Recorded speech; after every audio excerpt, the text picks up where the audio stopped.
ایک دانا کا قول ہے کہ 3 چیزیں غم کو دور کرتی ہیں: اللہ کا ذکر اور نیک لوگوں کی صحبت اور دانا لوگوں کی باتیں۔ اب ظاہر بات ہے، اللہ کا ذکر جو ہے، اللہ کی یاد جو ہے، اور اس سے دل آباد رہے اور دل کے اندر اللہ کی یاد کی شمع جلتی رہے تو نورانیت ہوگی۔ اور یہ جو اللہ کی یاد کی شمع ہے، اس کے ساتھ ساتھ نیک لوگوں کی صحبت، جس کو شیخ سعدی نے کہا ہے نا کہ صحبت صالح ترا صالح کنت، صحبت طالع ترا طالع کنت۔ اچھے آدمی کی صحبت تمہیں نیک بنائے گی اور برے آدمی کی صحبت تمہیں برا کرے گی۔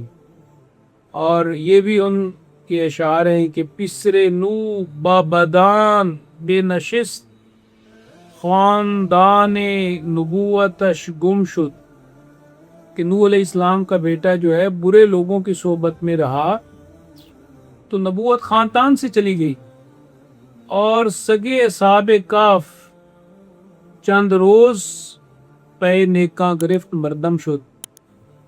اصحاب کاف کا جو کتا ہے وہ نیک لوگوں کے ساتھ رہا، اور اب اس کتے کا ذکر بھی ان کے ساتھ ہوتا ہے۔ اس لیے اچھے لوگوں سے ملنا، ان کی رفاقت، ان کی صحبت میں بیٹھنا یہ بڑا ضروری ہے، اور اس سے غم اور پریشانیاں ختم ہوتی ہیں۔